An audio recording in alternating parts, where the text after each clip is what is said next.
Hello friends, welcome back to my channel study like this. So I am your friend आकांक्षा।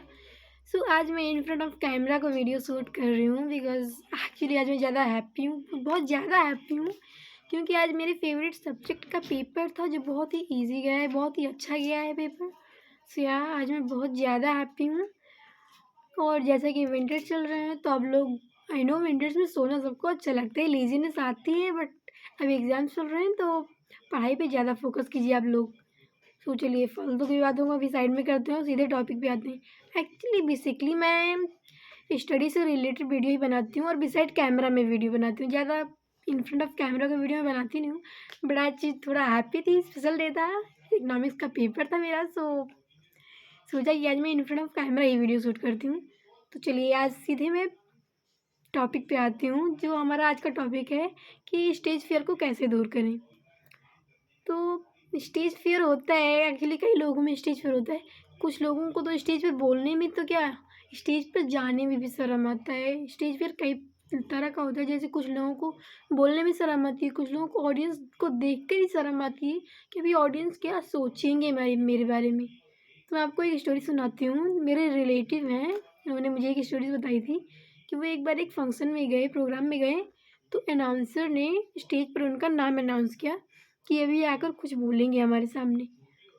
तो वो stage पर तो क्या, वो पूरे प्रोग्राम में ही कहीं नहीं दिखे।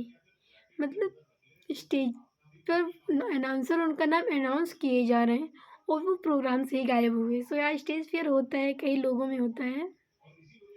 तो चलिए इसको हम दूर कैसे कर सकते हैं। एक्चुअली मैं गारंटी तो नहीं दे सकती, बट यार आई कैन ट्राई कि आपका स्टेज फियर, मेरी कुछ टिप्स हैं जिनको फॉलो करके आपका स्टेज फियर कम हो जाए, ख़त्म भी हो सकता है अगर आप अच्छे से इन टिप्स को फॉलो करेंगे। तो चलिए स्टेज फियर को कैसे दूर करें, इस पे मेरा जो फर्स्ट टिप है ना, फर्स्ट आइडिया है, उसमें तो आपको सेल्फ कॉन्फिडेंट होना पड़ेगा। आपको सेल्फ कॉन्फिडेंस अपने अंदर लानी पड़ेगी कि आपको फेयर नहीं करना है। मतलब जो ऑडियंस आपके सामने बैठी है ना, वो ऑडियंस है, वो कोई जज तो है नहीं जो आपको जज करेगी। वो सुप्रीम कोर्ट के जज तो है नहीं कि आप अगर गलत बोल देंगे तो आपको जज करने लगेंगे, आपको कोई पनिशमेंट मिलेगी। सो यार ऑडियंस ही है।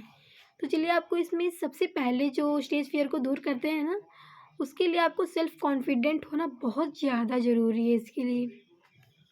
एंड सेकेंड, कि जैसे हम कॉलेज में, स्कूल्स में हमारे जो प्रोग्राम्स होते हैं ना, उसमें पार्टिसिपेट करना चाहिए।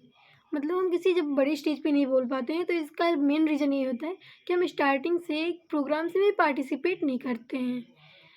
कुछ लोग अपनी पढ़ाई का नुकसान ना हो, लॉस ना हो उनकी, इसलिए प्रोग्राम्स में पार्टिसिपेट नहीं करते हैं। बट नहीं, ऐसा नहीं होता है, पार्टिसिपेट करना चाहिए। एक्चुअली जो छोटे छोटे होते हैं लोग, तभी से हमें प्रोग्राम्स में पार्टिसिपेट करना चाहिए। तो इससे हमारा जो फियर होता है ना स्टेज का, वो धीरे धीरे ख़त्म होता रहता है। जैसे छोटे बच्चों को तो फियर ही नहीं होता है।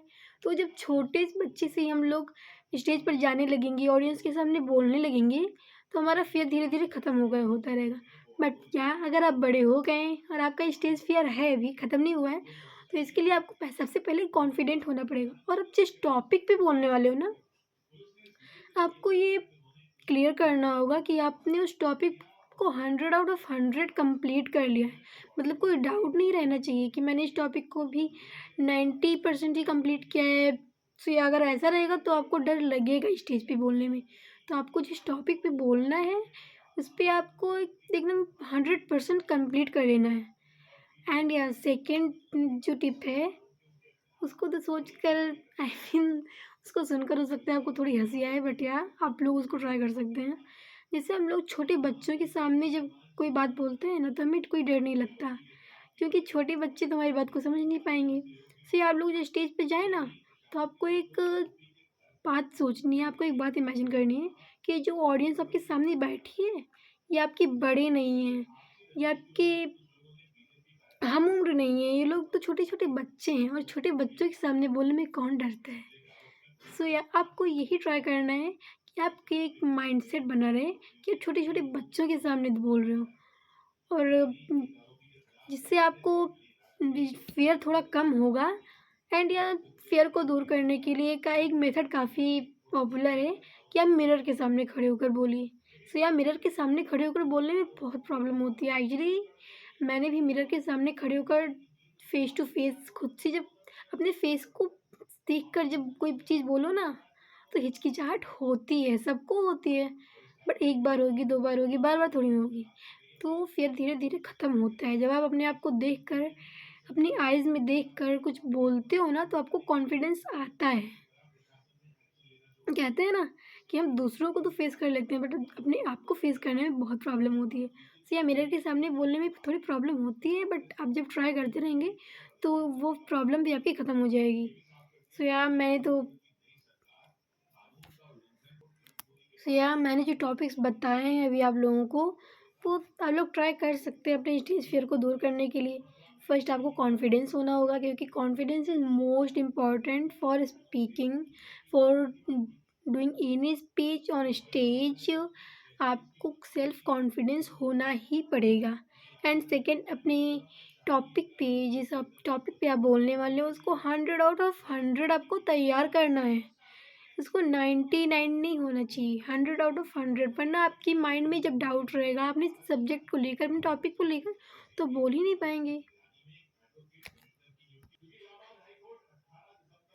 सो या एंड थर्ड, आपको इमेजिन करना है कि आपके पास, आपके सामने जो ऑडियंस बैठी है वो तो छोटे छोटे बच्चे हैं, और छोटे बच्चों के सामने बोलने में कोई नहीं डरता है।